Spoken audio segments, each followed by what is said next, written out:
Eh bien, bonsoir à tous. Eh bien, le mois dernier, en quête de sens, nous avons évoqué les différents niveaux de conscience qui, en ce moment, sur la planète, se frottent et produisent des inflammations. Et à propos de l'inflammation, nous avons justement évoqué les anti-inflammatoires bien connus, que sont le respect, la reconnaissance, l'amour. Et nous avons dit que nous avions tout pour réussir, mais on pourrait quand même se poser la question, oui, on a tout pour réussir peut-être, mais est-ce qu'on ne manquerait pas quand même un petit peu d'amour? Et nous sommes là ce soir pour répondre à cette question, mais non, l'amour existe et nous l'avons rencontré. Donc peut-être qu'on ne manque pas forcément d'amour. Mais c'est vrai que la question se pose quand même, et c'est vrai que cette question-là, chacun d'entre nous peut répondre, c'est vrai que l'amour existe et qu'on l'a rencontré. On a tous rencontré forcément l'amour à un moment donné ou à un autre. C'est évident que ce soit en couple, que ce soit en famille, que ce soit en tant qu'enfant, en tant qu'adulte, que ce soit donc à n'importe quel niveau avec des copains, des amis, c'est sûr qu'à un moment donné, on rencontre toujours l'amour. On pourrait même dire que par sa négation, on rencontre l'amour. Quand on sent qu'on manque d'amour, c'est qu'on sent bien qu'il y a quelque chose, ou bien qu'on n'a pas l'amour, ou qu'il y a le non-amour. On sent bien que justement par opposition, il y a quelque chose d'autre. Et donc on sait bien que finalement l'amour, oui, ça existe et effectivement nous l'avons tous rencontré. C'est bien là, ça existe bien. Seulement le problème c'est que qu'on en ait beaucoup, quand on n'en est pas assez, ou qu'on soit content, qu'on soit pas content, qu'on soit pas satisfait ou autre, il faut bien se rendre compte que dans tous ces cas-là, on réduit l'amour simplement à quelque chose de tout à fait particulier, tout à fait en rapport avec le règne humain. On va réduire vraiment l'amour à quelque chose de 3 fois rien. Alors que l'amour est véritablement quelque chose qui est en rapport avec le système solaire dans son entier, on va en reparler. L'amour, c'est vraiment ce qui mène le monde. Alors c'est vrai que tout le monde en convient. C'est vrai oui, tout le monde dit souvent, c'est vrai que l'amour mène le monde, mais quand on parle de ça, on parle généralement de sexualité, ou on va parler d'affectif, on ne parle pas de quelque chose qui est beaucoup plus vaste. Or, pour bien se rendre compte combien l'amour existe et combien nous le rencontrons tout le temps, il va falloir se rendre compte qu'est-ce que c'est véritablement que l'amour. Parce que c'est quelque chose qui nous dépasse complètement. C'est une force quelque peu mystérieuse qu'on ne peut pas réduire, c'est vraiment ridicule, à quelques sentiments humains. Ça, c'est vraiment un tout petit aspect de ce qu'on pourrait appeler l'amour. Donc il faut le voir d'une manière beaucoup plus vaste. En commençant peut-être par dire que l'amour, c'est ce qui fait sens. Justement, dans notre thème annuel, nous cherchons qu'est-ce qui est en quête de sens. C'est ce qui va fondamentalement faire sens dans notre système solaire. Je ne dis même pas sur la planète Terre, mais sur notre système solaire. En termes ésotériques, on dit que le but du système solaire, c'est l'amour. Que la nature même du système solaire, c'est l'amour. Ceux d'entre vous qui connaissent un petit peu les rayons savent que la qualité essentielle de notre soleil, de notre étoile, c'est vraiment le rayon 2 d'amour-sagesse. Naturellement, peut-être pour ceux qui ne sont pas habitués, derrière chaque étoile, il y a une gigantesque conscience. Donc il y a une gigantesque conscience qui habite notre Soleil. Derrière chaque planète, il y a une gigantesque conscience. Ce ne sont pas simplement des corps physiques, sans rien. Ça n'existe pas dans l'univers, des corps physiques sans conscience. Et derrière toute forme, il y a des consciences plus ou moins vastes. Et donc le but de cette conscience qu'on appelle le système solaire dans son ensemble, c'est de développer l'amour. Qu'on pourrait appeler aussi l'unité. Parce que c'est quelquefois plus simple. Les deux termes sont synonymes. Et comme l'amour, il est tellement connoté façon humanité, il est tellement connoté sentiment, que quelquefois, quand on parle d'amour à un niveau plus vaste, on dit, alors qu'est-ce qui se passe? Vénus va rencontrer Mercure, Mars et la Terre, bon, on est près l'un de l'autre, est-ce qu'on fait quelque chose ensemble, etc. Non, évidemment, c'est pas du tout sentimental. C'est pour ça qu'il est intéressant de voir qu'est-ce que c'est que l'amour véritablement à un autre niveau, à un niveau cosmique, en tant que but fondamental. Donc c'est vraiment ce qui fait sens dans l'histoire de l'humanité, mais ce qui nous dépasse complètement encore plus. Pour arriver à comprendre ce que ça va être l'amour, puisqu'il existe en fractal à n'importe quel niveau, donc du plus vaste jusqu'au plus petit, puisqu'il imprègne chaque élément, chaque parcelle de notre système solaire, c'est toujours intéressant d'arriver à le comprendre d'abord en partant du haut. La démarche ésotérique d'une manière globale, c'est toujours de partir du global vers le particulier, et non pas de partir des petits détails pour essayer de remonter en haut. Ce qu'on peut percevoir comme expression de l'amour, de l'unité du système solaire, ce sont les deux grandes lois qui existent aussi bien au niveau ésotérique ou au niveau physique, et qu'on appelle la grande loi d'attraction-répulsion et la loi de cohésion. Qu'est-ce que c'est que cette grande loi d'attraction-répulsion?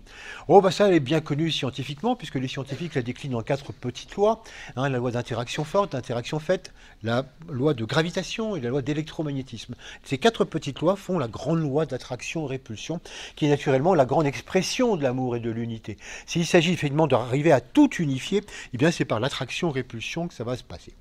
L'attraction, c'est vraiment évident, c'est ce qui déjà au niveau atomique, ou même subatomique, au niveau de la particule, c'est ce qui va arriver à attirer les particules ensemble, à les faire d'une manière atomique, et les atomes ensemble avec des molécules, et des molécules ensemble, des macromolécules, etc. Bref, tout est formé à partir de là, par tout un processus d'attraction, de cette attraction universelle qui fait que les choses sont ensemble. C'est ce qu'on retrouve après, les planètes tournent autour d'une étoile, les étoiles tournent autour de centres plus grands, le tout dans des galaxies qui tournent sur elles-mêmes, autour d'un centre. Donc c'est un processus universel finalement, que tout est attiré partout pour former une unité gigantesque. Le mot répulsion étonne quelquefois. On dit attraction, oui, pour une loi d'amour, mais répulsion, un peu bizarre. C'est pourtant évident. On se rend bien compte que s'il n'y avait que de l'attraction continuelle tout le temps, imaginez une gigantesque attraction qui ne cesse pas, tout serait attiré progressivement et tout serait amalgamé. On aurait un gros tas, mais dans lequel chaque chose, chaque parcelle perdrait complètement son identité, parce qu'elle serait complètement amalgamée au reste. Donc l'intérêt de la répulsion, c'est de maintenir les choses quelque peu à distance, de réussir à ce que chacun ne soit pas amalgamé, fasse un avec ce avec quoi il est attiré, mais en même temps en gardant son identité, en gardant sa fonction organique. À partir de là, c'est vrai qu'on comprend combien tout cet univers existe, et on l'appelle l'univers de l'unité détaillée. C'est-à-dire que ce n'est pas une unité amalgamée, c'est une unité où tous les détails existent encore en tant que tels, mais sont pourtant un. Donc c'est à ça que sert la loi de répulsion. Mais c'est intéressant de voir que la loi de répulsion fait donc partie aussi de la loi d'amour. C'est un aspect de la loi d'amour. Et que chacun d'entre nous, il y a des moments, quand on n'aime pas quelqu'un, quand on déteste quelqu'un, quand on va haïr quelqu'un, il faut se rendre compte que c'est tout simplement, on le met à distance par peur. La plupart du temps, c'est qu'on a peur qu'il nous agresse, peur qu'il nous envahisse, peur de quelque chose. Et donc on ne l'aime pas, on le met à distance. On augmente la loi de répulsion. Mais ça fait partie aussi du problème de l'attraction. Donc tout ça, ça fait un. Détester, de ne pas aimer aussi, ça fait partie intégrante de la loi d'amour. Naturellement, ce que je viens de vous décrire par rapport à cette loi d'attraction-répulsion, je vous l'ai décrit par rapport aux formes. Il faut bien se rendre compte que c'est aussi valable d'un point de vue énergétique, du point de vue éthérique. C'est complètement valable du point de vue astral, du point de vue affectif, du point de vue du désir. On va en reparler, mais ça c'est évident. C'est aussi fondamental du point de vue des formes pensées. Qu'est-ce qui fait qu'on a des formes pensées? Qu'est-ce qui fait que nos pensées s'agrègent? Qu'est-ce qui fait que nos pensées se condensent? Qu'est-ce qui fait qu'elles ont un pouvoir? Qu'est-ce qui fait qu'elles s'attirent mutuellement? Qu'est-ce qui fait qu'il y a vraiment des formes pensées partout sur la planète qui finissent par s'amalgamer ensemble pour avoir un pouvoir beaucoup plus grand? C'est la loi de l'attraction-répulsion.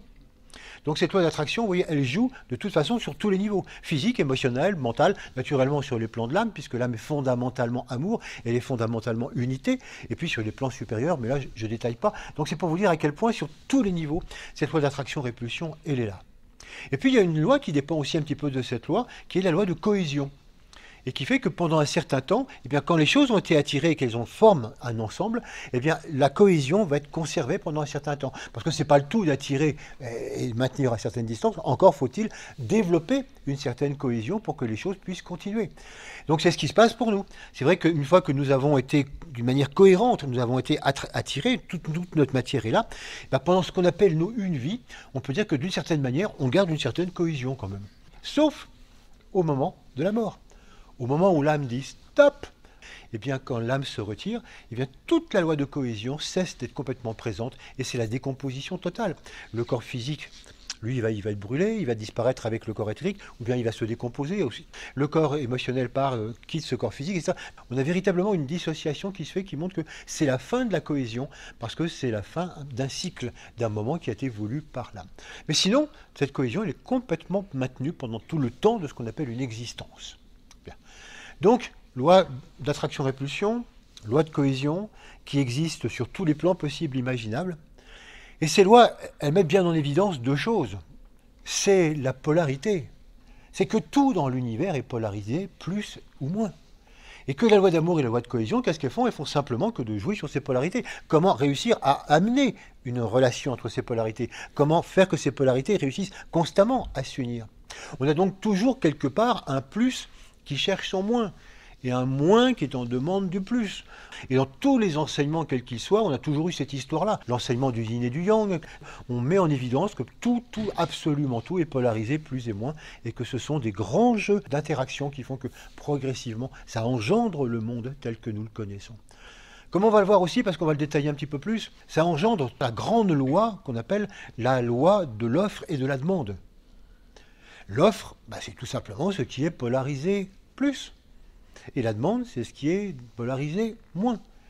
Alors, on pourrait croire que finalement la loi de l'offre et de la demande, c'est juste une petite loi économique, ce qui sert à fixer les prix, disons quelque chose qui est propre au système libéral. Comme on va le voir, c'est beaucoup plus profond que ça, comme la plupart des lois. C'est une loi tout à fait fondamentale et qui fait que c'est ça qui gère tous les processus de polarité et qui font que ces deux éléments se rassemblent. Vous voyez, l'amour, c'est une grande force électrique. C'est une grande force électrique qui met en mouvement les polarités, qui les unit progressivement, qui les amène à se mettre en rapport, puis à les unir, et qui engendre progressivement donc toute la vie, qui engendre le progrès de la vie, le progrès de l'existence. Alors bien sûr, si on voit ça comme ça, on pourrait se dire, comment peut-on échapper à l'amour ? Quand on dit que l'amour, c'est vraiment quelque chose qu'on vit tout le temps, oui, on s'en rend compte. Est-ce qu'on a rencontré l'amour ? Ah, mais à chaque seconde. À chaque microseconde, on est complètement dans l'amour. Ne serait-ce que parce que nous sommes le résultat de l'amour, que notre corps se maintient, qu'on est dans la cohésion, qu'on est dans l'attraction-répulsion à chaque instant. Donc c'est bien évident qu'on est totalement, complètement, à fond dans l'amour. Et c'est là où c'est intéressant de dire dans l'amour ou dans l'unité. Parce que certaines personnes pourraient très bien dire, on pourrait peut-être donner un autre nom à ces grandes lois, justement attraction, répulsion, cohésion, et puis garder peut-être le mot amour par rapport aux sentiments que nous connaissons. C'est peut-être autre chose.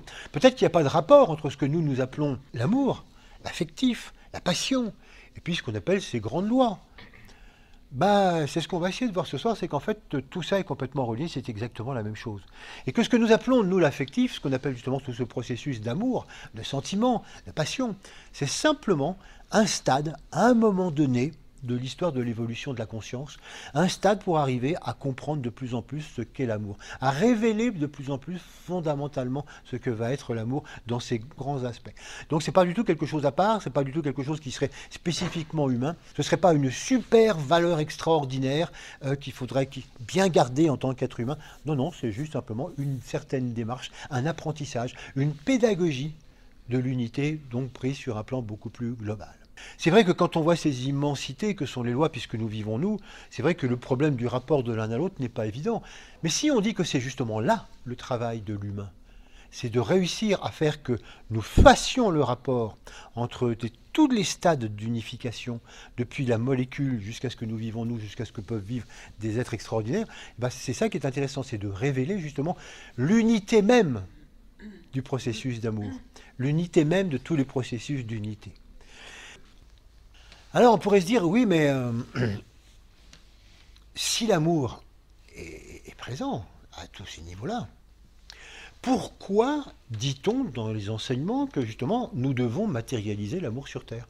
Pourquoi dit-on que le but fondamental du système solaire, c'est l'amour ? Pourquoi est-ce qu'il faut révéler l'amour puisqu'il est là ? Est-ce qu'on ne pourrait pas simplement attendre tranquillement qu'il émerge un peu plus, quoi. Donc pour l'instant, ouais, c'est vrai qu'il n'y a pas beaucoup d'amour, mais ça va venir progressivement, quoi. Soyons patients, il va émerger. Non.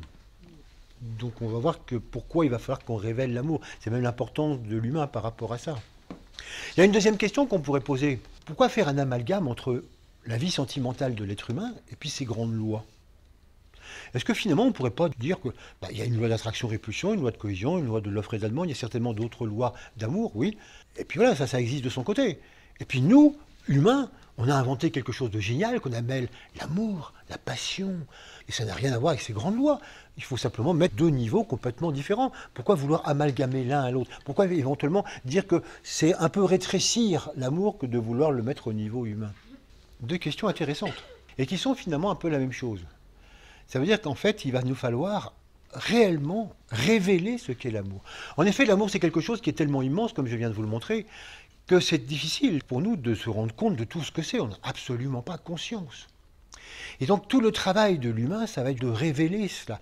Et de révéler l'extraordinaire unité qui existe depuis les grandes lois jusqu'à l'infiniment petit, en passant par l'être humain, et de montrer l'unité de la démarche d'amour, si j'ose dire, l'unité de l'unité. C'est-à-dire que tout ça, c'est un, et qu'on ne peut pas dire qu'il y a des grandes forces d'attraction d'un côté, puis il y a l'amour humain de l'autre. Non, tout ça, c'est bel et bien exactement la même démarche et la même histoire. Mais c'est à nous de le révéler. C'est à nous justement de faire ce travail. Parce qu'il y a aussi un gigantesque travail de conscience et d'éveil de conscience à faire du point de vue humain. Et c'est vrai que l'amour, c'est vraiment quelque chose que nous pouvons vivre d'une certaine manière, simplement, d'une autre manière, mais qu'il y a tellement du point de vue de la conscience à découvrir que c'est absolument immense. L'amour, c'est l'unité. Quand on est dans l'amour, on vit dans l'unité. Et c'est très intéressant d'ailleurs, souvent de changer, d'interchanger le terme amour avec le terme unité, union. Pourquoi? Parce que tout simplement, le terme amour il est tellement connoté sentimental humain qu'on oublie et qu'on a du mal à imaginer un amour cosmique, voire un amour planétaire. Quand on parle d'unité, c'est vrai qu'on quitte du coup un petit peu cette tendance à mettre du sentiment partout. Quand on est dans l'amour, quand on vit cette unité. Mais nous, qu'est-ce qu'on en vit? On se rend compte qu'on en vit relativement peu de choses. On pourrait dire si, par exemple, quand on vit en famille, on peut sentir à un moment donné une certaine unité. Et ça se prouve par le fait qu'on arrive à sentir ce que vivent les uns et les autres. On arrive à sentir ce que vivent les différents membres. Et comment finalement ça agit immédiatement et interagit au sein de la famille. On peut quelquefois le sentir autour d'un petit groupe, d'une association, d'un groupe d'amis. Mais plus large, c'est un petit peu difficile. À tel point qu'on ne sait pas trop, souvent en appartement, ce que vit l'appartement d'à côté, ou l'immeuble d'à côté, ou ce que vivent alors plus les populations, ou ce qui vivent... Bon, là, ça nous échappe complètement. Qu'est-ce que vivent les autres? Parce que justement, on n'a pas cette union-là. C'est exactement comme ça qu'on définit un maître de sagesse, ou qu'on définit par exemple le Christ. Ce sont tout simplement des personnes qui sont capables de vivre la totale unité sur Terre. Ça veut dire qu'ils sont en mesure, si telle est la nécessité à un moment donné, de pouvoir prendre contact avec n'importe qui sur la Terre, avec n'importe quel animal, végétal, minéral, et de savoir très très exactement ce qu'il en est, ce qu'il vit, parce qu'il n'y a pas de séparation. Donc au sein de l'organisme dont ils sont totalement conscients, ils sont capables de vivre l'unité de tout au sein de cet organisme. Vous allez me dire, mais c'est la perfection. Oui, c'est comme ça qu'on définit un peu la perfection, sur Terre. Parce que ces grands maîtres de sagesse savent faire ça sur Terre. Leur travail actuellement, c'est d'arriver à étendre cette conception d'unité au système solaire. Ils ne savent pas encore tout sur Jupiter, Saturne, Pluton, ce qui se passe un peu sur ces planètes en conscience. Certains y arrivent, ils ont déjà des éléments. Mais par contre, au-delà du système solaire, savoir ce qui se passe sur d'autres étoiles, ça commence à être un peu nébuleux, si j'ose dire. Quant à savoir ce qui se passe au niveau de la galaxie, alors là, n'en parlons même pas. C'est vous dire que l'unité, c'est quelque chose qui grandit d'une manière infinie, et que l'unité du tout, et je ne sais pas ce que c'est que tout, si même le tout ça existe, mais l'unité, ne serait-ce qu'à l'échelle galactique, je vous rappelle qu'au passage, il y a quand même 150 milliards de galaxies, déjà l'unité de ce que tout vit en conscience dans une galaxie, c'est absolument pour nous inimaginable. C'est là qu'on voit combien il faut révéler l'unité et se rendre compte que qu'est-ce que nous, on a comme conscience de l'unité et qu'il nous faut progresser dans cette conscience de l'unité. Prenons une image par rapport justement à ce travail de révélation. La fois dernière, pour bien comprendre toutes les histoires donc, de conscience et de frottement de conscience, je vous ai rappelé la grande histoire de l'involution et de l'évolution. Cette grande courbe en U qui représente complètement toute l'histoire de l'humanité. Nous avons vu que nous sommes partis ici en tant qu'esprit, et que nous sommes venus justement par rapport à une mission particulière sur la Terre pour amener l'amour sur la Terre. Et on disait qu'on avait tout pour réussir parce que nous sommes fondamentalement déjà amour, et que nous sommes fondamentalement esprit, nous sommes fondamentalement âme, et que cette mission ne peut que réussir puisque nous le sommes déjà. Ce n'est pas à inventer. Seulement, pour amener justement tout ça sur Terre, nous avons vu qu'il fallait donc développer un corps physique, un corps émotionnel, un corps mental, donc une personnalité, et qu'il fallait descendre progressivement dans ce qu'on appelait l'involution, la construction, et qu'on descendait progressivement dans la matière jusqu'à toucher le bas de la matière, dans ce qu'on appelle l'affirmation du moi. Et on avait vu que paradoxalement, en cours de descente, il y a donc des peuplades qu'on va appeler par exemple des peuples premiers, qui sont là à mi-chemin, à peu près de la descente, qui ont développé le physique, naturellement, qui ont développé une sensibilité, qui ont développé l'émotionnel, mais qui n'ont pas encore développé le mental. Et je vous rappelle que le mental, ce n'est pas l'intelligence, c'est la capacité de penser, de réfléchir, qu'on obtient par l'éducation mentale, la lecture et la réflexion. Donc ils n'ont pas encore du tout cette possibilité, ils en sont là. Et qu'est-ce qu'on trouve, puisqu'ils ne sont pas encore complètement descendus dans le moi et dans l'affirmation et dans le mental séparateur? Ce sont des gens, mais qui vivent encore l'amour. L'amour qui est extraordinairement présent ici du point de vue de l'esprit ou du point de vue de l'âme tel que l'on est. Et donc ce sont des gens qui très naturellement sont dans une espèce d'interdépendance avec leur milieu. Ce sont des gens qui ne sont pas du tout dans la séparation. Ils sont complètement dans l'unité entre eux. Ils sont complètement en unité avec la forêt, avec la nature. Ils ne songent pas du tout à se séparer. Il n'y a pas de compétition. Ils se savent parfaitement humains au sein de cet ensemble. Et c'est complètement naturel. Naturellement, ils ne remettent pas ça en question. Ils se soignent avec les plantes. Ils sont en rapport avec les dévas de la nature. Il y a une espèce d'interdépendance comme ça qui fait rêver. Et souvent, quand on se dit, bah, nous ici, là, quelque part, là, on est descendu maintenant, on est bien en bas. Nous, on a développé le mental, du coup, on a développé la séparation. Et maintenant, c'est bien séparé de tout ça. Je ne vais pas vous refaire le schéma. Donc, on s'est complètement séparé de tout ça. Et on dit, mais ça prête à rêver quand même. Est-ce que la solution, on ne s'est pas un peu gouré, est-ce que la solution, ce ne serait pas d'en revenir un peu là où ils en sont, prendre modèle sur eux, parce qu'eux, vraiment, ils sont dans une certaine sagesse, ils sont dans un certain amour que nous, on a complètement perdu.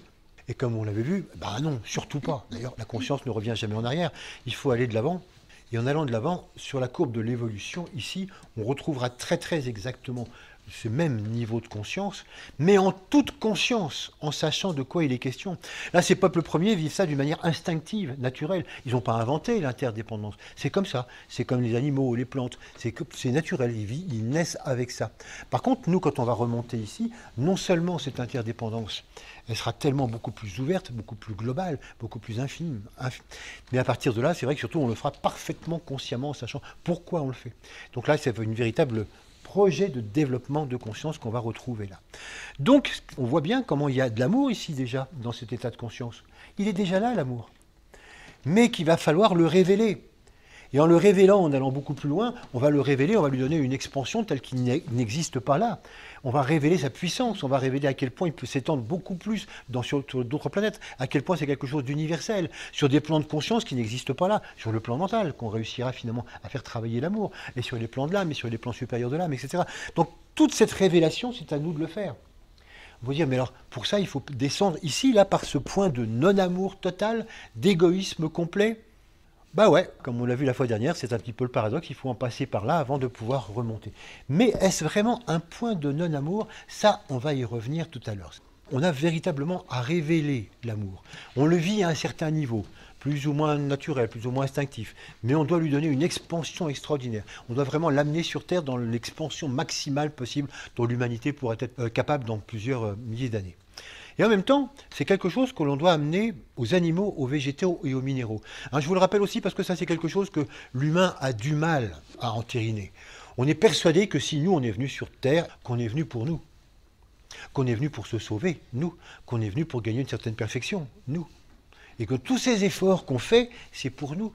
Et ça va nous bénéficier à nous. Mais ça n'a pas de sens. Nous, on est déjà parfaits, on est déjà des esprits.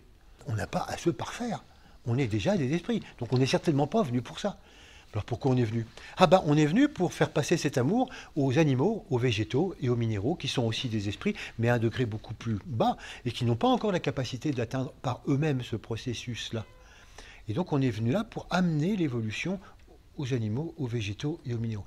Là, il y en a généralement qui pâtissent, qui disent, attends, on se fait suer de toute cette vie-là pour faire évoluer les cailloux, l'herbe, les serpents, les scorpions. Là, je le vis mal. Là. Bon. Non, c'est un point de réflexion important. En tout cas, c'est pour ça qu'effectivement on est venu. Et ce qui est intéressant, c'est de voir combien on a commencé ce boulot d'amour. Même inconsciemment, on le fait déjà. Par exemple, on fait bosser l'amour au minéral dès qu'on crée des alliages. Un alliage minéral, c'est tout simplement l'alliance entre un minéral et un autre.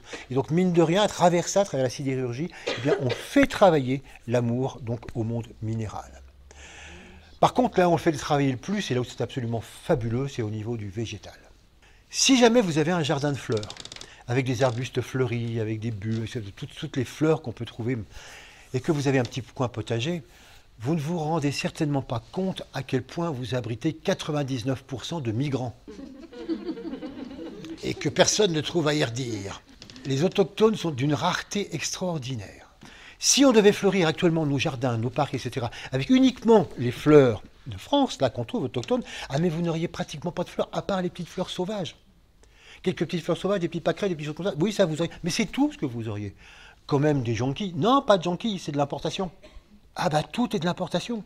Les roses, les jonquilles, les pivoines, les rhododendrons, les forsythias, enfin, toutes les plantes que vous trouvez banalement maintenant dans tous les jardins, tout ça, ça vient d'Asie, ça vient de Chine, ça vient du sud de l'Afrique, ça vient du nord de l'Afrique, ça vient de tous ces pays-là, du Moyen-Orient.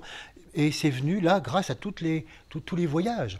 Les premiers à importer ça, c'était les Romains, parce qu'ils sont allés assez loin dans l'Est, ils ont rapporté pas mal de graines, beaucoup de choses, et ça a commencé à fleurir chez eux. Puis après, c'était la grande époque des marchands vénitiens, Marco Polo et tous ceux qui ont suivi, et tous ceux qui ramenaient justement des graines et des fleurs. Et puis après, c'était du côté, après Christophe Colomb, du côté de l'Amérique, et on a ramené des choses absolument extraordinaires aussi. Et bref, à travers tous ces voyages, On avait ça. Mais il faut bien vous dire qu'au XIIe ou XIIIe siècle, mais il n'y avait absolument pas toutes ces fleurs. Ça n'existait pas. Et quand vous commencez à regarder fleur après fleur, dire quand même celle-là, elle est de chez nous, que vous tapez sur Internet origine de telle fleur, vient de l'Asie du Sud-Est, mais qui est de chez nous?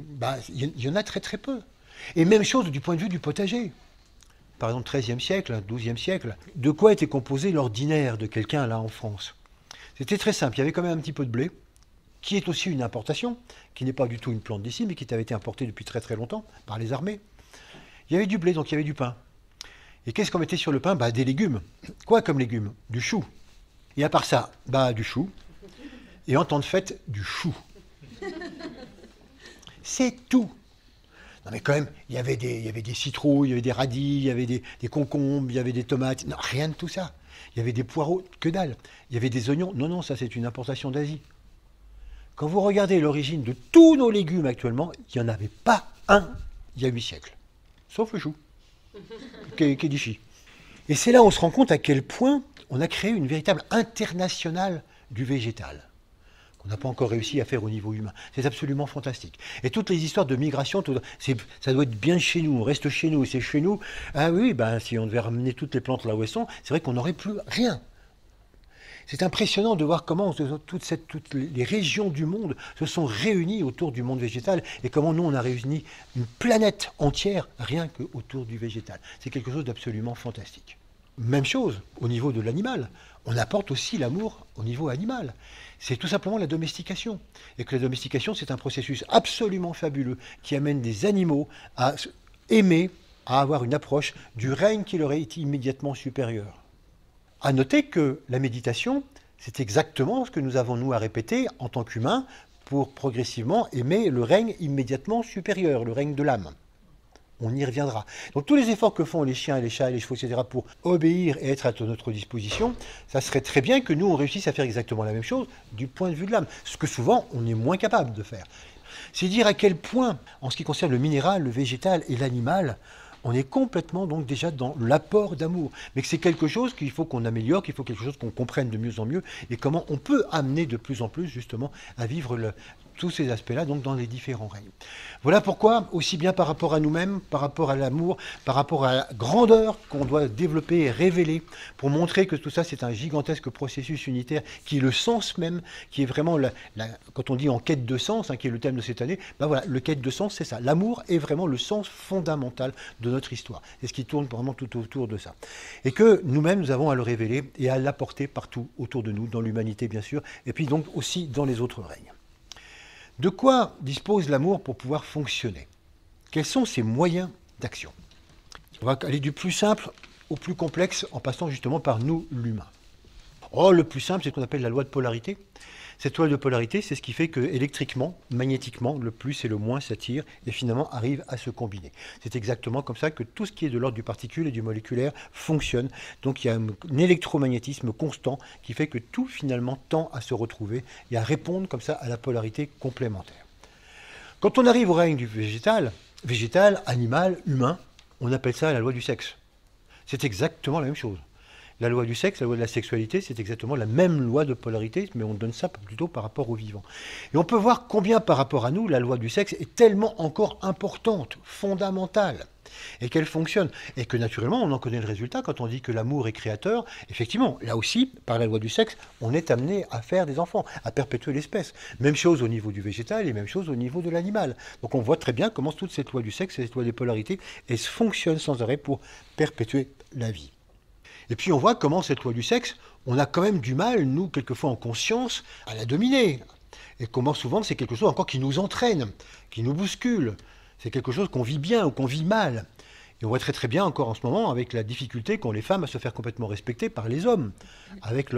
C'est une histoire de l'offre et de la demande qui est un peu discutable. Parce que c'est ça finalement, la loi de l'offre et de la demande, c'est aussi la loi du sexe. Il y a toujours une offre et il y a toujours une demande. À condition qu'il y ait vraiment une offre et une demande. Et non pas une obligation, et non pas un forçage, et non pas une histoire de pouvoir. Donc on voit que ce n'est pas encore bien au point. Mais on voit bien qu'à travers l'évolution humaine, on arrive progressivement à ce que cette loi du sexe soit de plus en plus sous contrôle, au service justement d'une création plus épanouissante. Et puis encore un peu plus loin, au-delà de ça, et de plus en plus conscient, on arrive à cette force extraordinaire qu'on appelle le désir. Ah, le désir, c'est une force fabuleuse, on en a souvent parlé ici. On a vu que c'était la force fondamentale de l'évolution qui finalement nous amenait à faire tout le trajet. Quand on a envie de quelque chose, on ne le lâche pas et on fait toujours un pas en avant pour pouvoir l'obtenir. Donc c'est une force fondamentale, le désir. D'une certaine manière, le désir, c'est l'inverse de l'amour. L'amour, comme on l'a défini tout à l'heure, on a dit que c'est une force d'union. Quand on est dans l'amour, on est dans l'unité. On est un. Quand on est dans le désir, on est au contraire dans la séparation. Si on est dans l'unité, je désire rien. Si je désire quelque chose, c'est que j'en suis séparé. Si je désire quelqu'un, c'est que j'en suis séparé. Donc tout désir est une déclaration de séparation. Et simplement, qu'est-ce que j'essaye? J'essaye de pouvoir réunir. À quoi c'est dû ce désir? Ça, c'est une grande histoire très intéressante. Au départ, on pourrait dire que nous sommes fondamentalement dans l'union, nous sommes fondamentalement dans l'amour, en tant qu'esprit et en tant qu'âme.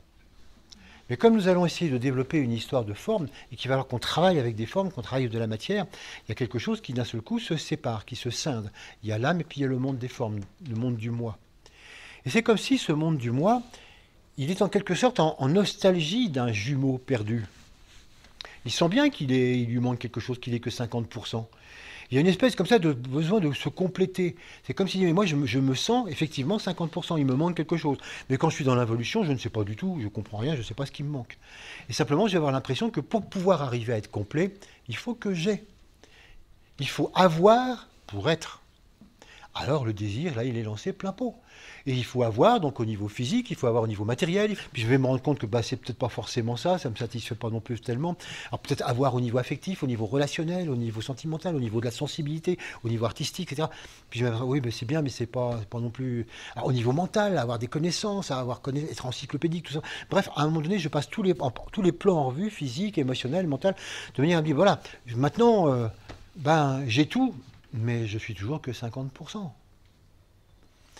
Et donc ce désir-là, il montre justement combien on est séparés. Mais heureusement, il va nous amener à continuer. Et à dire, et si jamais j'arrivais à désirer l'âme? Ah ouais, peut-être que c'est intéressant. Peut-être que là, on va commencer à remonter, on va aller vers l'évolution. C'est toujours un désir, mais il est transformé. Ah oui, désirer l'âme, désirer l'autre. Mais c'est toujours moi. Mais en tout cas, on est sur la bonne voie. Et après, si je désire là, mais est-ce que c'est désirer la vie d'ensemble, désirer être en rapport avec tout le monde, la vie du groupe, etc. D'accord, on est sur la bonne piste. Jusqu'au moment où on va retrouver au bout de cette piste le je suis âme, ce je suis fondamental, je suis amour, je suis l'unité, et dans laquelle le désir va disparaître complètement. Tout l'enseignement du Bouddha. Mais à partir de là, c'est vrai qu'on voit que tout le désir et la force est quelque chose d'absolument indispensable. Le désir, c'est la demande. C'est une demande constante et par rapport à ce qui est offert. Il n'y a pas beaucoup d'offres, mais par rapport à ce qui est disponible, par rapport à ce qu'on peut avoir, voilà, c'est une demande par rapport à tout ce qui est offert. Et c'est vrai que plus on est à demander, plus on dit il n'y en aura peut-être pas pour tout le monde. Donc on est pourtant de plus en plus avide de se procurer les premiers de ce qui serait nécessaire. Voyons maintenant ça du point de vue de l'affectif. L'amour tel que nous on a l'habitude de l'appeler en tant qu'être humain. Affectif. Les sentiments. Qu'est-ce que c'est au début ? Comment ça fonctionne au départ? Il faut se rendre compte d'abord que l'être humain a fonctionné pendant très longtemps uniquement d'une manière instinctive, sexuelle. Il faut bien se rendre compte que tant que l'être humain n'était pas du tout différencié, il n'y avait pas du tout une raison d'avoir des sentiments. C'est quelque chose qui est arrivé beaucoup plus tard. L'arrivée du sentiment amoureux, il arrive au moment de l'individualisation de l'être humain, quand on commence le mental. Naturellement, il y a toujours eu des êtres en avance sur la courbe, il y a toujours eu des gens en avance là-dessus, mais je parle pour l'ensemble de l'humanité, c'est seulement quand on arrive là et qu'on peut arriver à se dire « mais moi, je suis différent de toi », etc., que je peux dire « mais moi, j'aime quelqu'un, et cette personne, c'est toi ». Avant, on ne peut pas le dire. C'est pour ça que les mariages arrangés, en conscience de masse, ça ne pose aucun problème, parce qu'on ne voit pas pourquoi on aimerait plus telle personne que telle autre. Donc c'est relativement récent, cette histoire-là. Et à partir de ce moment-là, quand on a commencé à distinguer, à sortir de l'instinct, on a commencé à avoir un sentiment, et à y mettre quelque chose d'extrêmement important, le sentiment amoureux. Qu'est-ce que c'est que le sentiment amoureux? C'est une demande. C'est une demande forte. C'est une demande que j'ai là, puis je me dis, mais tiens, c'est marrant de voir à quel point telle personne là, je sens que tu peux complètement combler ma demande. Voilà, et c'est espoir que l'autre peut combler ma demande. Voilà, ça, je suis complètement amoureux. Et si l'autre me dit, bah non, désolé, non, non, ça ne me correspond pas tellement, non, non, bon, bah voilà, râteau, flop, bon, alors je me ramasse ma demande. Il y a quelqu'un qui veut de ma demande je suis un demandeur d'un couple, je suis un demandeur d'affection, je suis un demandeur de ceci. Et à un moment donné, je vais trouver quelqu'un qui s'intéresse. Bah oui, moi ça m'intéresse, mais parce que moi je suis en demande de ceci ou de cela. Ah bah ça tombe bien, ah bah tu es en demande de ça, moi je suis en demande de ça. Bah, on est fait pour se compléter. Et donc on va voir que finalement les couples vont naître comme ça, par complément. On va réussir à s'apercevoir que qu'est-ce que c'est qu'un couple qui se met en couple? C'est tout simplement deux demandes complémentaires. Et on est très axé sur la demande. Qu'est-ce que je demande, moi, à une femme? Et moi, qu'est-ce que je demande à un homme? Or, au début, dans l'histoire, si on voulait vraiment détailler la chose, c'est très très simple ce qu'on demande. Pendant très très longtemps, même encore, il y a 2 siècles, on racontait que ce que demandait une femme, c'est un homme qui soit travailleur et qui ne boive pas trop. Et qui n'abatte pas. On a des écrits comme ça, de la demande de la femme, oui, c'était très minimaliste. Mais c'est vrai que maintenant, c'est là qu'on voit les progrès énormes de l'individualisation. Et heureusement, on a des demandes beaucoup plus fines, beaucoup plus subtiles. Mais on s'aperçoit qu'on reste toujours axé sur la demande. Et donc ce sont 2 désirs complémentaires. Il faut se rendre compte qu'est-ce que c'est qu'une déclaration d'amour. Quand on dit à quelqu'un « j'avais besoin de ça et tu m'as apporté complètement ça ». Si tu savais tout ce que tu m'apportes, c'est fou ce que tu m'apportes, c'est fou tout ce que tu me donnes. Et vraiment pour moi c'est vraiment important. Et si tu n'es pas là, je perds tout ça. Si tu n'es pas là, je suis qu'une moitié, je suis réduit à 3 fois rien. Et donc tu me manques. Quand tu es là, ça me fait du bien. Ça m'apporte plein de choses. Quand tu n'es pas là, tu me manques. Ce n'est pas une déclaration d'amour, c'est une déclaration de désir. C'est une déclaration de demande. À quel moment je suis vraiment en union avec l'autre? À aucun moment. Sur quoi est-ce que je suis centré quand je fais une telle déclaration? Sur moi. Je fais le constat que tu combles parfaitement ma demande. Donc s'il te plaît, ne t'en va pas, parce que quand tu n'es pas là, je suis en manque. Donc je suis complètement en manque, donc ça va pas du tout. Donc c'est tout. On pourrait faire la même chose avec du chocolat, avec n'importe quoi d'autre. Simplement, on sent que ça me comble à un moment donné, puis quand ça n'est pas là, ça ne me comble plus. Donc oui, c'est intéressant de voir combien c'est vraiment quelque chose qui est une déclaration, qu'on appelle ça d'amour, mais qui n'est rien qu'une déclaration de désir, sur laquelle on insiste essentiellement sur sa propre demande. Tant que nos demandes sont complémentaires, tant qu'on satisfait nos demandes, tout va très très bien, le couple continue. Tant que les désirs sont satisfaits, tout va très très bien, le couple continue. Mais si à un moment donné, moi, ma demande, elle n'est plus satisfaite, c'est là que ça va plus. Mais on avait pourtant bien décidé au départ que tu m'apportais ça. Oui, mais maintenant j'ai changé, je ne suis plus ça, ça ne m'intéresse plus, maintenant c'est autre chose. Ah oui, mais ça ne va pas du tout, ça. On pourrait peut-être changer. Ah ben non, moi c'est mon contrat de départ, moi je ne change pas. Donc on ne change pas. Bon. Et c'est là, vous voyez, que ça coupe, ça peut fonctionner. Ou bien quelqu'un dit, non, mais c'est vrai que je demandais ça, mais maintenant je ne le demande plus, je demanderai autre chose. Ah oui, mais ça demanderait de se bouleverser soi-même. Et souvent, on n'est pas prêt à un travail intérieur. Bon, je sens que je vais faire une demande ailleurs. Et là, on se tourne et on essaie de reporter sa demande sur quelqu'un d'autre.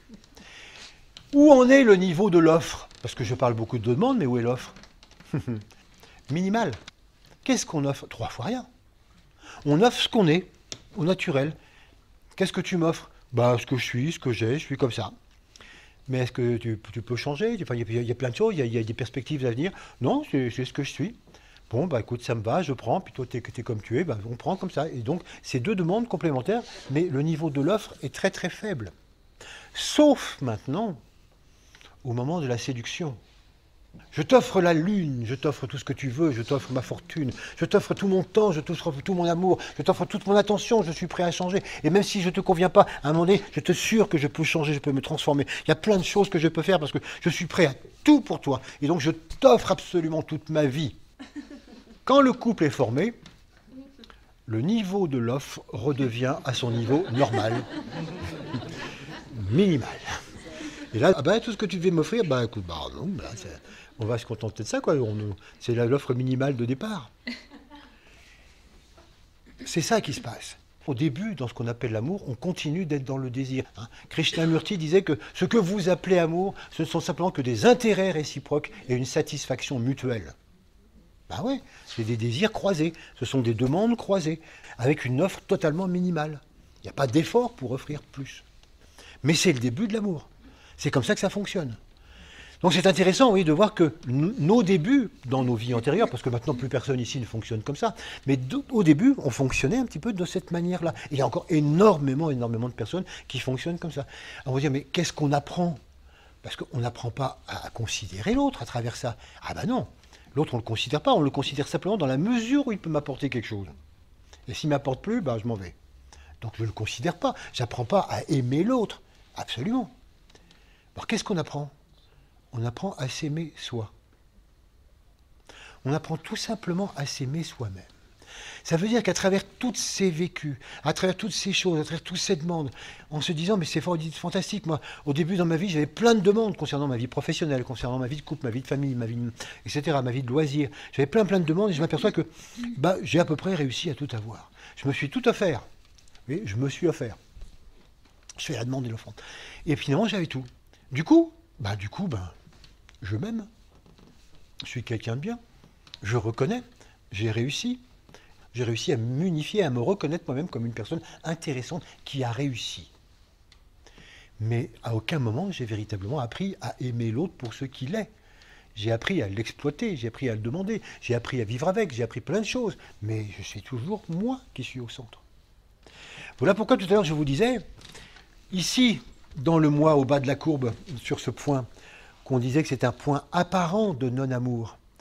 Ben non, c'est aussi un point d'amour fondamental, c'est que la première chose qu'on apprend à aimer, c'est soi-même. Sinon, ça ne marche pas. Si moi-même, je n'ai pas réussi à m'unifier, à me reconnaître moi comme un être spécifique, comme un être qui fonctionne d'une telle manière, et je n'ai pas appris à m'apprécier moi-même, je ne vais jamais pouvoir continuer et découvrir les autres, puisque je ne me suis pas découvert moi-même.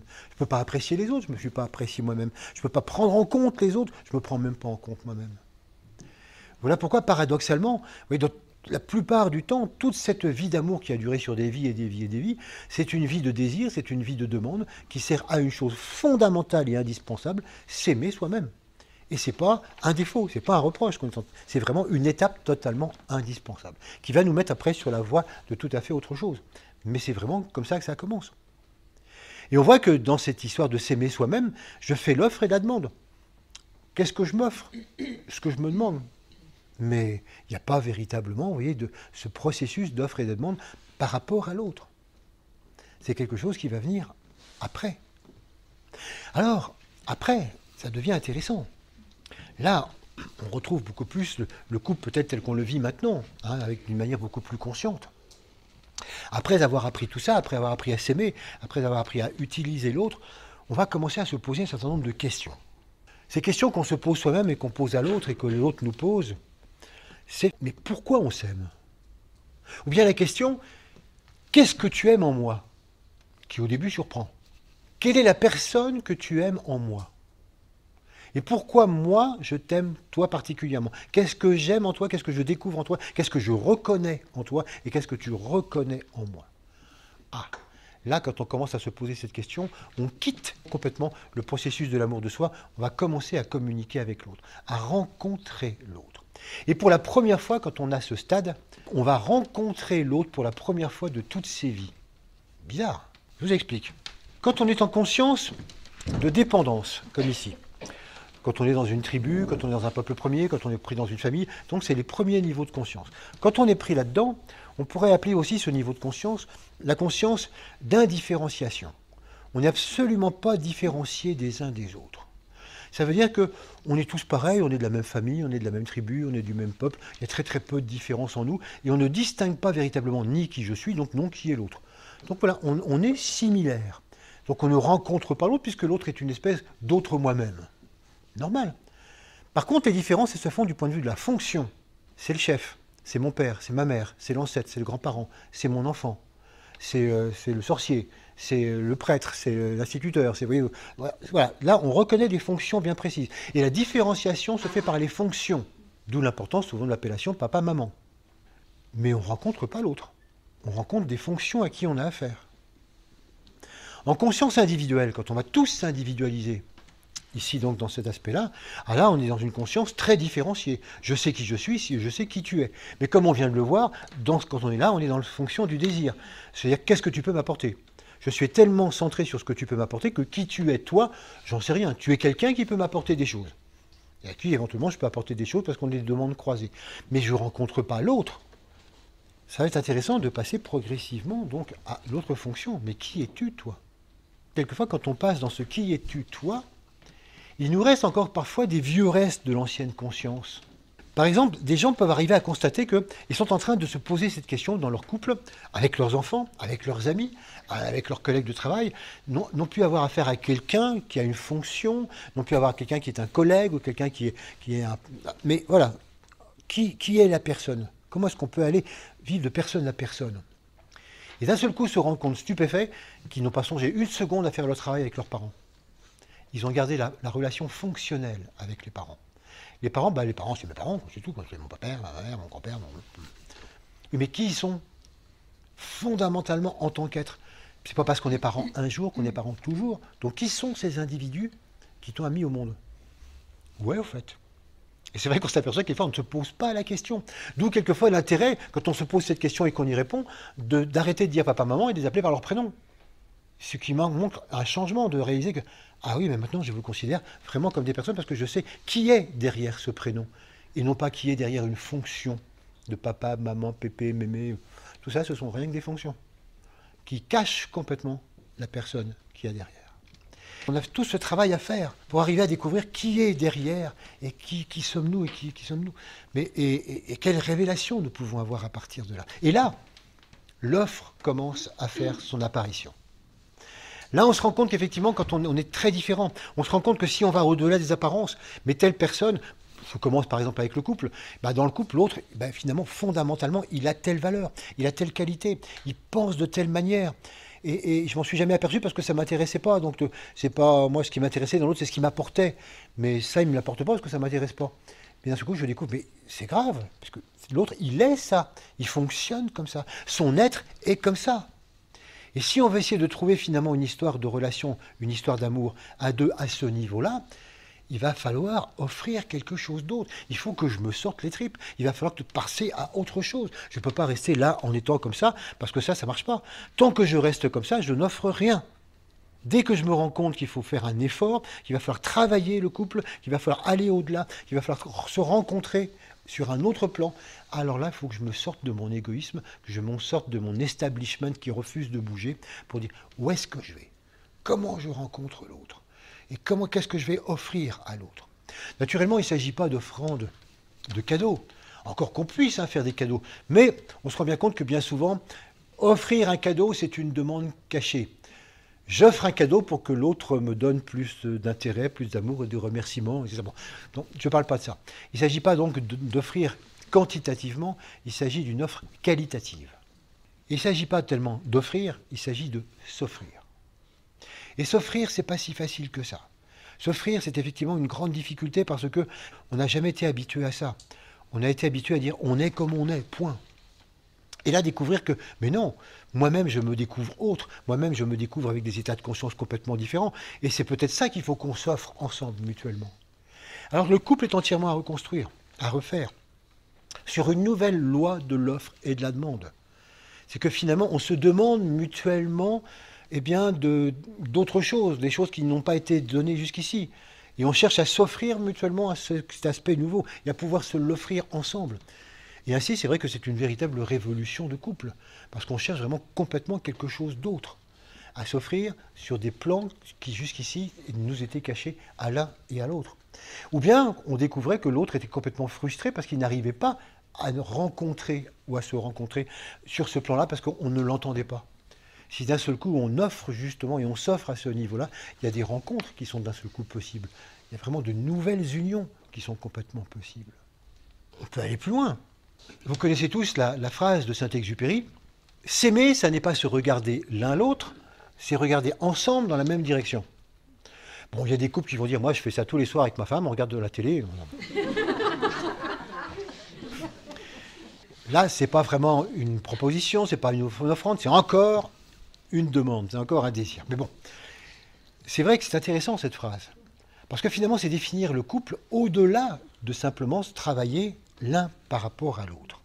Le couple, c'est pas simplement comment s'arranger l'un avec l'autre pour essayer d'être au mieux.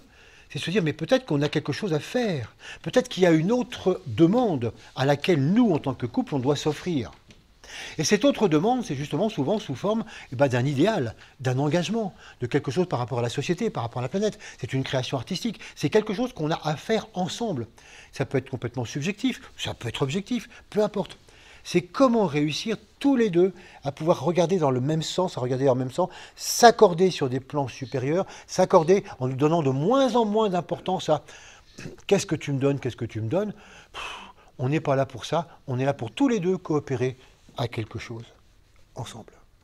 Et là, ça prend complètement une autre direction. Le couple là, passe un stade au niveau de la création. C'est plus du tout une création l'un par rapport à l'autre. Pour le plaisir d'être en couple et de vivre ensemble, c'est tous les deux, on devient une polarité, un ensemble de polarités qui se rencontrent pour avoir une création autre. C'est évident qu'au début, le couple, c'est une polarité, par exemple, pour faire des enfants. Et puis après, c'est une polarité plus subtile pour l'éducation. Puis peut-être qu'après, ou en même temps, peut-être qu'on peut aller à autre chose. Mais c'est vraiment qu'à chaque fois, si la polarité au début, elle est physique, si après, elle est beaucoup plus subtile, mentale, etc., on peut arriver à dire, mais maintenant, qu'est-ce qu'on fait ensemble? Comment est-ce qu'on se rencontre ensemble? Comment est-ce que non seulement on s'offre l'un à l'autre sur des valeurs supérieures, mais pour avoir un objectif qui ne nous regarde pas l'un l'autre, mais qui regarde le monde, qui regarde la société, qui regarde la créativité qu'on va devoir avoir. Et là, on passe complètement, vous voyez, à un autre stade de l'amour. Mais on est toujours dans la loi de l'offre et de la demande. Qu'est-ce qu'à travers nos offres et demandes mutuelles, nous pouvons offrir à ce monde qui est aussi tellement en demande? Parce que disons que les demandes d'évolution et les demandes par rapport à la société et au monde, elles sont absolument énormes. Donc si nous avons la chance de pouvoir nous unir dans cette polarité, qu'est-ce qu'on va pouvoir offrir? Et c'est là qu'est tout le progrès. Ce qui est intéressant, c'est qu'après, on va retrouver exactement la même chose du point de vue de l'âme. C'est plus le rapport à l'autre au niveau du couple. Ce que je viens de vous dire au niveau du couple, c'est valable avec les enfants, c'est valable avec les amis, j'ai pris juste un exemple pour ça, mais c'est valable avec tout être. Et dans la méditation, on retrouve aussi ce rapport à l'autre. C'est plus l'autre au niveau horizontal, c'est l'autre au niveau vertical, mais on retrouve aussi ce rapport à l'autre. La plupart du temps, quand on réalise que c'est important peut-être de méditer, c'est important de prendre et de commencer ce travail, pourquoi on le fait et comment on le fait? Comme d'habitude, comme on a toujours fait quelque chose. C'est une pure demande. On m'a dit que méditer, c'était très bien, ça apportait beaucoup de choses. Et donc moi, ce que je demande à l'âme, c'est qu'est-ce qu'elle peut m'apporter? Qu'est-ce que l'âme peut m'amener? Est-ce que l'âme peut m'amener de la lumière? Est-ce que l'âme peut m'amener de l'amour? Est-ce que l'âme peut donner un sens à ma vie? Est-ce que l'âme peut peut-être éventuellement m'aider à être une meilleure santé, à être une meilleure personne, etc. Bref, qu'est-ce que toi, l'âme, tu peux m'apporter? Vous voyez, on reproduit avec le monde de l'âme ce qu'on faisait autrefois avec le monde de la personne. Qu'est-ce que tu m'apportes? Et là, on se situe quelquefois en méditation, on dit voilà, j'attends. Qu'est-ce que tu m'offres? Et quelquefois, on attend longtemps, puis il ne m'offre pas grand-chose. Et souvent, on est déçu parce qu'effectivement, on est là, mais on n'a pas grand-chose. Mais ce qu'il faut se dire, c'est, mais toi, qu'est-ce que tu offres à l'âme? Ah oui, tu demandes, mais où est l'offre? Ah mais moi j'offre de mon temps, c'est déjà pas mal. J'offre quand même plusieurs minutes et parfois c'est un peu chiant quand même, m'emmerde. Donc voilà, moi c'est ce que j'offre quoi. Ça va pas être suffisant. Et c'est là il faut comprendre qu'il va falloir reproduire exactement le même processus. Le monde de l'âme, c'est le monde de l'offre universelle. L'âme, c'est comme le soleil, c'est une lumière, c'est un dispensateur d'amour inconditionnel et inconditionné. Donc il n'y a absolument rien qui empêche justement l'âme de pouvoir rayonner en permanence une offre de lumière, donc une offre d'amour. Sauf que l'âme, sans vous rentrer dans tous les détails techniques, elle est descendue donc de la part de l'esprit et s'est matérialisée à un moment donné au sein du mental, mais qu'elle ne peut pas descendre plus bas. L'âme est déjà au maximum de son effort, elle ne peut pas descendre plus bas qu'elle n'est. Et donc, c'est là qu'on va trouver souvent des impossibilités de mariage. Ça veut dire qu'à un moment donné, moi, il y a un certain niveau vibratoire et moi, je suis à un autre niveau vibratoire et on ne se rencontre pas. Chez les individus, c'est pareil. Deux individus qui n'ont pas du tout les mêmes niveaux vibratoires ne peuvent pas du tout correspondre parce qu'ils n'ont pas du tout les mêmes types de demandes. Donc, ça ne fonctionnera pas. Et là, souvent, avec l'âme, c'est ce qui marche. C'est que finalement, l'âme propose quelque chose, mais moi, je suis incapable de le percevoir, je suis incapable de me rendre sensible, parce que je n'ai pas le niveau vibratoire voulu. Et qu'est-ce que je fais? Je demande à l'âme, s'il te plaît, fais un effort, descends. Non, c'est impossible. C'est à moi de monter. C'est à moi de m'offrir. C'est pour ça que toute méditation, il faut la penser comme un effort pour s'offrir au monde de l'âme. Se hisser sur la pointe des pieds intérieurs et s'offrir complètement au monde de l'âme. Sinon, ça ne fonctionnera pas. Voilà pourquoi toute méditation se doit d'être une tension vers l'âme, une tension vers la lumière, une tension vers l'amour. C'est pour ça qu'on ne peut pas méditer 3 heures.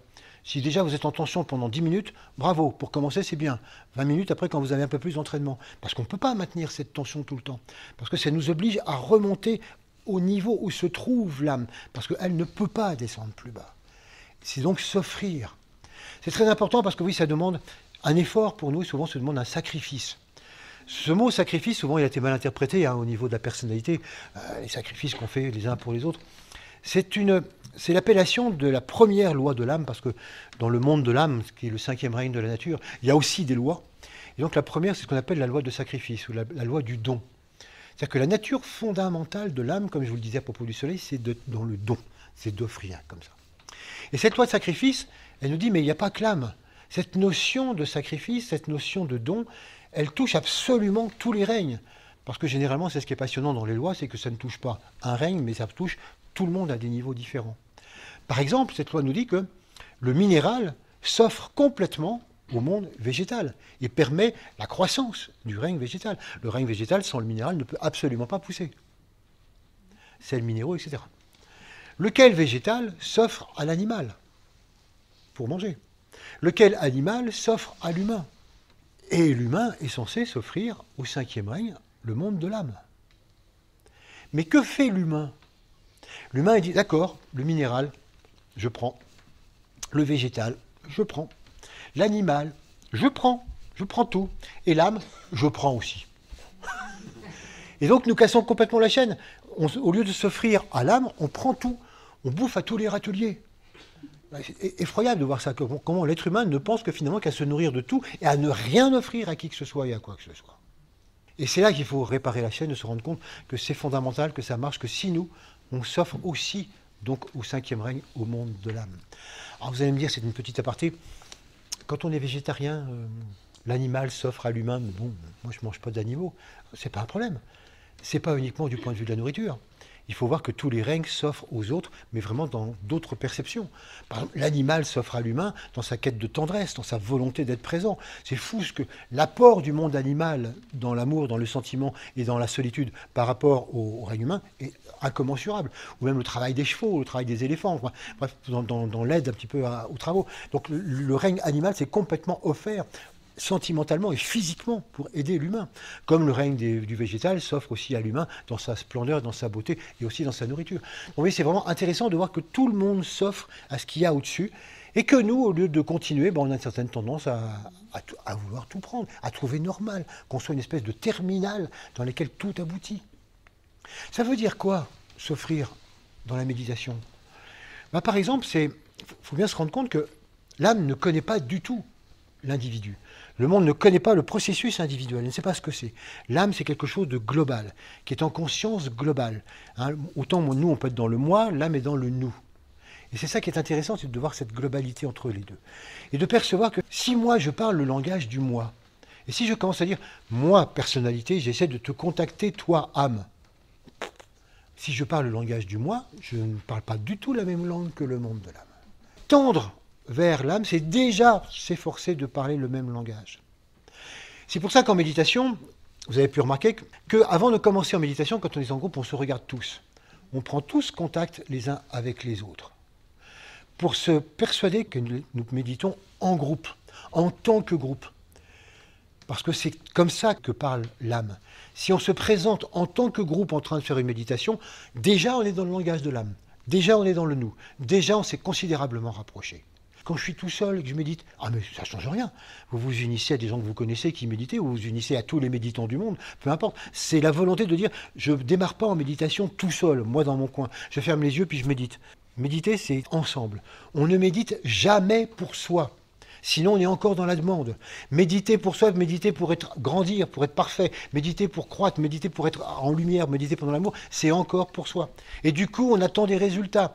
Or, le véritable offre, c'est de ne jamais attendre de résultats. Et on attend des résultats, puisqu'on dit, il y a longtemps que je médite, mais j'ai encore rien eu. J'ai encore rien eu. Ça tombe bien, il n'y aura rien. Donc c'est pour ça que c'est intéressant de voir qu'on médite en tant qu'ensemble, pour l'ensemble. et non pas en tant qu'individu pour l'individu lui-même. Ça, c'est vraiment l'ancien monde. Dans l'ancien monde, je ne vais pas vous faire un truc là-dessus parce qu'on en a encore pour 2 heures. Oui, il était intéressant de méditer soi-même par rapport à soi-même parce qu'on était à la construction du moi. Donc, ça a été une raison tout à fait intéressante pendant une époque. Maintenant qu'on est dans l'ère du Verseau, c'est terminé. Maintenant, la notion de groupe, elle est extrêmement présente. Et maintenant, c'est vraiment la méditation, c'est en tant qu'ensemble par rapport à l'ensemble. Là, il y a vraiment quelque chose qui se bouleverse. Il y a quelque chose qui avance. Et non pas, vous voyez, quelque chose d'individuel. C'est pour ça que c'est intéressant de voir que dans cette méditation, quand on commence à connecter justement l'âme, quand on se rapproche de plus en plus de l'âme, il faut se rendre compte de cette notion de réseau, de cette notion de globalité. Et rien que d'être dans la globalité, de commencer à penser et à sentir global, vous êtes déjà dans la connaissance de l'âme, dans la conscience de l'âme. Et petit à petit, vous entrez de plus en plus dans cette conscience parce que vous avez frappé à la bonne porte, parce que vous êtes monté sur la pointe des pieds et que vous êtes suffisamment en rapport avec ça. Sinon, ça cause beaucoup de désillusions. Alors, qu'est-ce qu'on a à faire comme travail? On voit combien, pour reprendre aussi le sous-titre de la conférence de cette année, donc en quête de sens, on a vu combien l'amour est vraiment le sens fondamental, et combien le sous-titre qui est incarner l'espoir au quotidien, on incarne l'amour au quotidien, on n'arrête pas d'incarner l'amour. Mais incarner l'espoir, c'est incarner l'avenir, c'est incarner ce qui va venir. Et incarner l'avenir, c'est justement incarner toute cette progression d'amour. Et en quoi nous pouvons progresser? En quoi nous pouvons travailler l'amour? Parce que c'est ça, il faut que tout ce travail, ça soit pratique. Il faut que dès demain, on puisse s'y mettre et dire, qu'est-ce qu'on a à faire? Vous voyez, comme la plupart du temps, nous avons à progresser d'abord dans l'offre. C'est là qu'on pêche le plus. On reste un petit peu sur ce qu'on connaît, sur ce qu'on a. Ça fonctionne bien, on a toujours forcément un système d'offre et de demande qui fonctionne bien, mais ce n'est pas suffisant. Il faut qu'on augmente considérablement l'offre. Et pour ça, il faut qu'on se rende compte qu'est-ce qui doit être offert, qu'est-ce qu'on peut offrir. Et c'est pour ça qu'il faut vraiment remonter de plus en plus dans l'être-té des gens qui nous entourent, des collègues de travail, des gens qui sont autour de nous, dans la famille, dans le couple, etc. Partout dans la société. C'est qu'est-ce qui est nécessaire fondamentalement, à quoi s'offrir, c'est qu'est-ce que donner. Et à partir de là, il y a vraiment quelque chose qui peut se faire réellement. S'offrir, c'est pas du tout matériel. Il y a des gens qui pourraient dire, moi, alors là, pas de problème. Moi, alors là, j'offre mes services tout le temps, à qui veut. Moi, je suis un être extraordinairement dévoué, et depuis que je suis à la retraite, vraiment, je ne fais que ça. J'offre mes services à tout le monde. Ouais, mais c'est pas ça. Ça, si vous allez derrière, vous vous rendrez compte que ce fait d'offrir ces services à tout le monde, c'est encore une demande de reconnaissance cachée. C'est encore une demande d'exister. C'est de me montrer que moi-même, à moi-même, que je suis quelqu'un de bien, que je suis quelqu'un qui est dans l'amour, etc. Non, le vers s'offrir, c'est vraiment quelque chose d'invisible. C'est s'offrir pour écouter mieux l'autre, plus profondément l'autre. C'est une écoute active. C'est accueillir l'autre pour découvrir quels sont les possibles qu'on peut arriver à rejoindre. C'est arriver à renoncer à tous nos a priori, nos jugements, nos critiques, nos jalousies, renoncer à être envieux. C'est renoncer à beaucoup de choses. Et c'est pour ça qu'on n'aime pas le faire, s'offrir.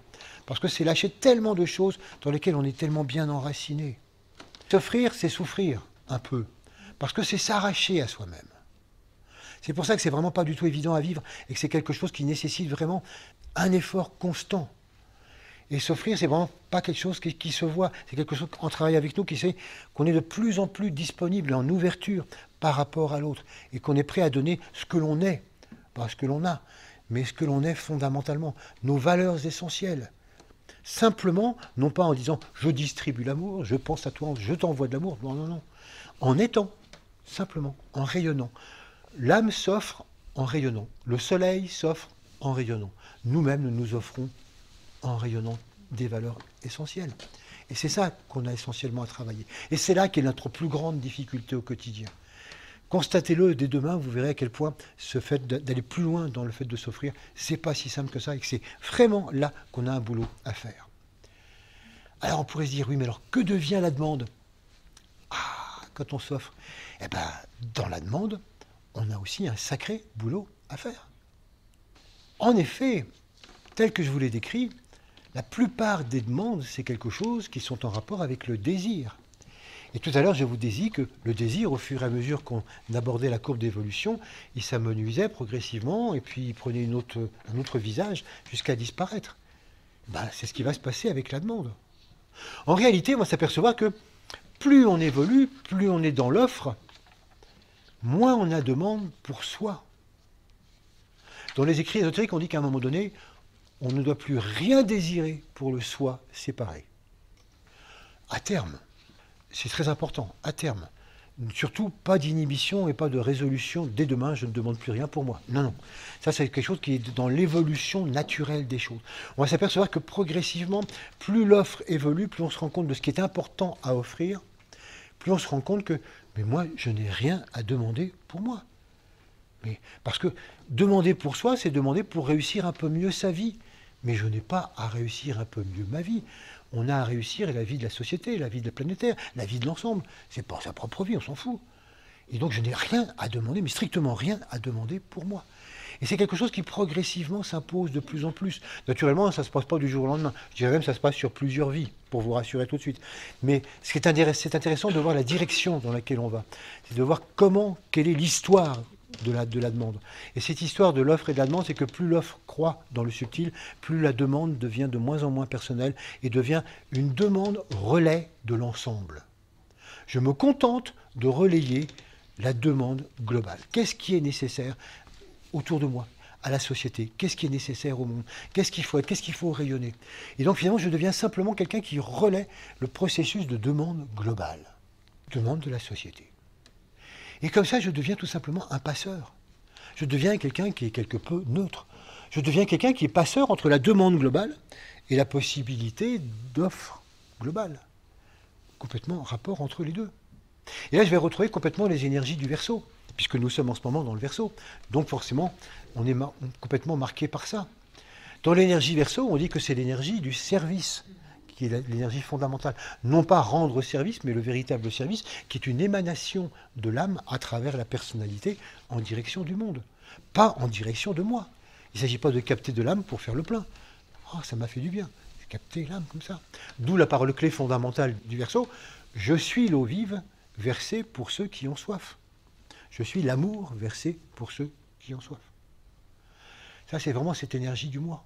Nous avons à être cela, cette courroie de transmission, cet aspect qui devient de plus en plus neutre entre quelque chose qui est proposé et quelque chose qui demande. Et c'est comme ça que nous devenons des relais de l'évolution. Et c'est comme ça que l'amour s'accroît sur Terre. Et c'est comme ça que progressivement, eh bien, on va de plus en plus vers l'amour. Et là, à un moment donné, on arrive vraiment complètement à s'identifier à l'âme, à rejoindre l'âme. Ça y est, on a rejoint à notre tour l'unité. Les deux jumeaux sont réunis, on devient enfin l'âme. Et là, on s'aperçoit, quelquefois avec surprise, que l'âme n'aime personne. L'âme n'aime absolument pas quoi que ce soit, ni qui que ce soit. Eh bien, comment ça? Ben non. L'âme n'aime personne puisque l'âme est amour. Quand je dis j'aime quelqu'un, je suis forcément dans un état de séparation. J'aime quelqu'un. Même si je dis l'âme aime tout le monde, c'est toujours une séparation. Donc l'âme n'aime personne, l'âme est amour, l'âme est unité. Alors vous allez me dire, mais ça complique sérieusement nos relations de couple, ça, ouais, dire, quand on dit je t'aime ou j'aime quelque chose, c'est forcément, oui, c'est une déclaration de séparation qui tend l'un vers l'autre. Mais c'est sûr qu'on n'a pas encore du tout inventé le vocabulaire nécessaire pour décrire que nous sommes en unité, nous sommes un. Donc il n'y a pas à dire je t'aime, ce qui est une déclaration de désir ou d'unité ou de volonté d'aller un peu plus loin, mais donc de séparation. C'est simplement de constater qu'on est en union, on est en unité. Donc l'âme, effectivement, n'aime personne, et ça fait bizarre de découvrir que, du coup, il n'y a pas du tout de sentiment. Vous voyez donc, comme toute l'histoire sentimentale de l'humain, c'est vraiment une parcelle momentanée de l'histoire d'amour. Et comment, depuis les grandes lois fondamentales jusqu'à l'union, tout simplement, des molécules, tout ça, c'est vraiment la même histoire d'unité.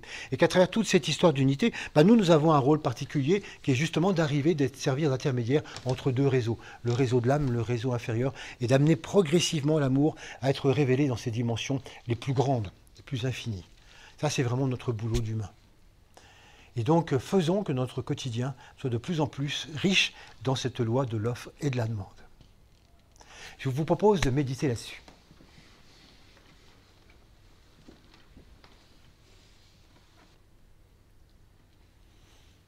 Nous commençons cette méditation en imaginant que nous respirons par le centre frontal, chakra très relié à la concentration et à la personnalité. C'est notre point de départ.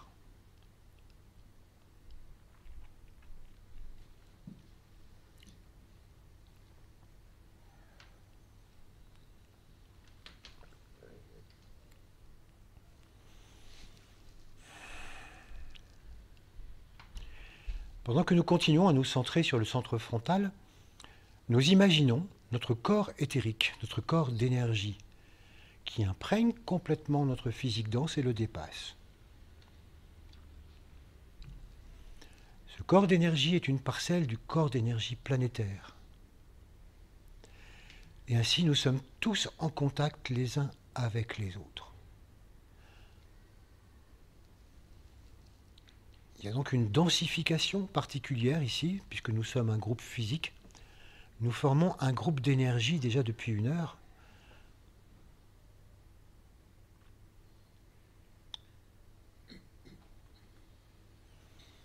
Et naturellement, ça ne s'arrête pas ici.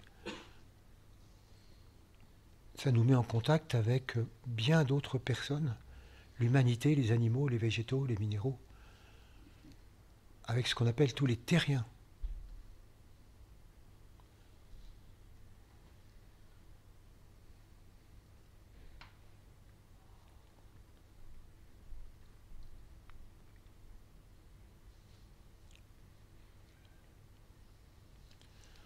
En nous concentrant particulièrement sur l'humanité, au sein de ce réseau, nous pouvons sentir toutes les inflammations telles que nous les décrivions le mois dernier, tous les différents niveaux de conscience, toutes les demandes d'évolution.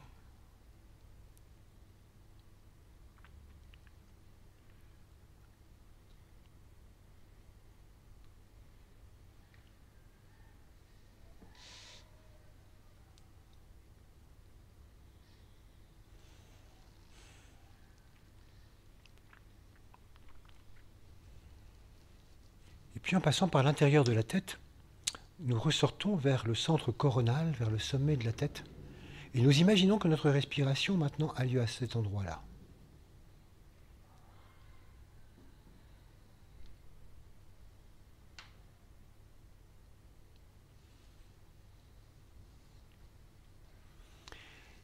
Et à partir de la tête, nous pouvons imaginer comme si nous sortions un périscope, quelque chose qui s'étend comme ça subtilement, progressivement, au-delà de la tête, qui traverse la couche du corps éthérique, la couche du corps émotionnel, la couche du corps mental concret, et qui émerge en pleine lumière. Comme lorsqu'en montagne, on débouche au-delà de la couche de brume, en pleine lumière, en plein soleil.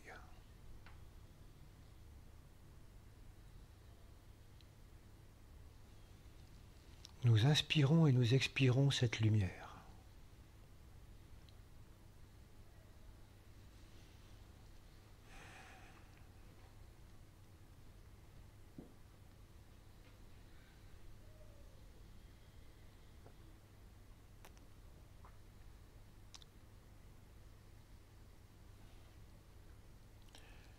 Cette lumière, c'est l'âme que nous sommes. Elle est fondamentalement amour, unité.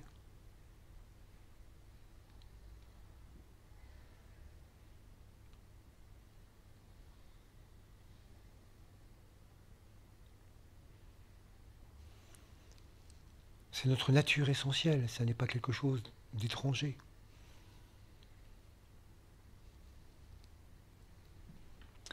Alors en tant que personnalité, par l'intérieur, nous nous efforçons de nous donner, de nous offrir à cette âme, de nous offrir complètement à ce point de lumière et d'amour.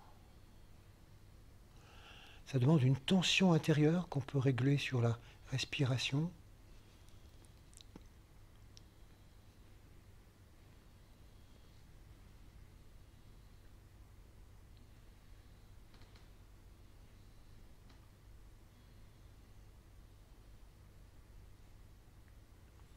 Nous n'attendons aucun retour, aucun résultat. Nous sommes totalement dans l'offre.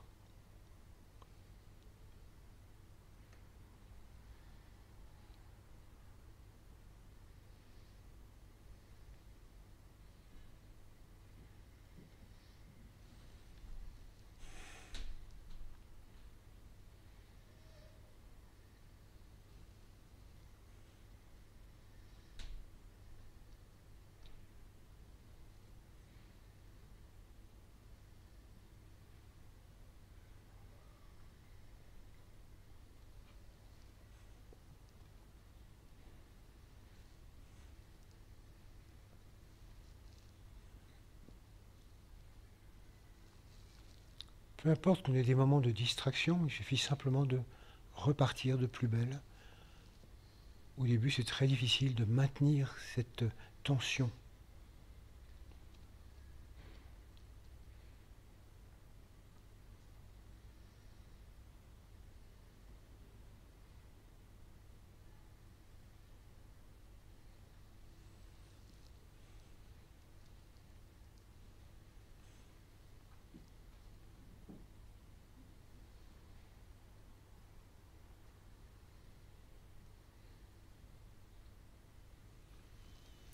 Et là, à nouveau, comme l'âme ne connaît pas l'individu, l'âme est en réseau. Toutes nos âmes sont en réseau les unes par rapport aux autres et en rapport avec toutes les âmes sur Terre. Et donc, à nouveau, à ce point-là, nous constatons la richesse de ce réseau d'amour et de lumière.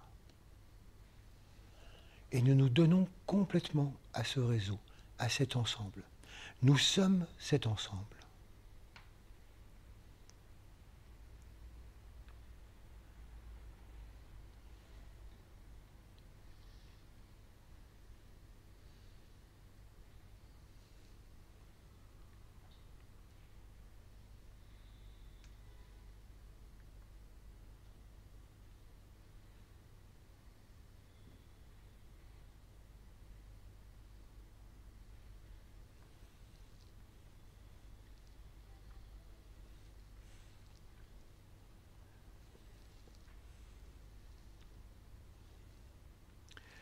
Nous sommes donc à la fois dans ce réseau de lumière et d'amour qui cherche à s'offrir. Et nous sommes aussi dans le réseau éthérique, le réseau planétaire, qui est beaucoup plus en demande. À nous de faire le lien entre les deux, en insistant particulièrement sur l'expire. Nous laissons passer à travers nous, sans rien vouloir, toute la lumière et l'amour du réseau supérieur vers le réseau inférieur, sans chercher à le diriger où que ce soit.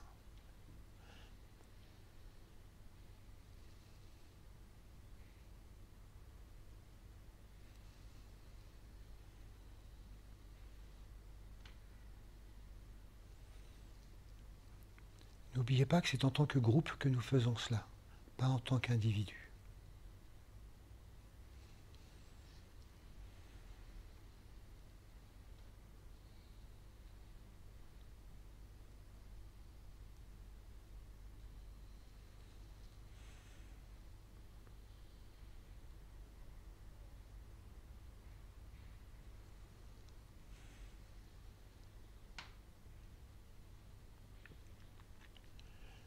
Puis nous prenons un moment pour intégrer tout ce que nous avons vu.